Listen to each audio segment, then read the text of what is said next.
Welcome. If you're looking to manage your Snapchat notifications better, you're in the right place. Today, we'll walk through the steps to disable the Show Your Friends Bitmojis in Snapchat notifications. This simple adjustment can help you keep your notifications cleaner and more personal. Let's get started. First, open the Snapchat app on your Android device.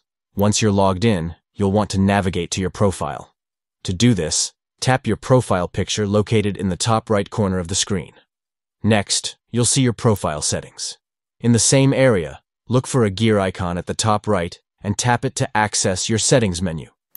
This is where you can customize various aspects of your Snapchat experience. Now, scroll down until you find the notifications option and tap on it.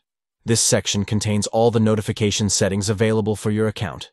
Here's the crucial step. Look for the option that says Bitmojis in notifications.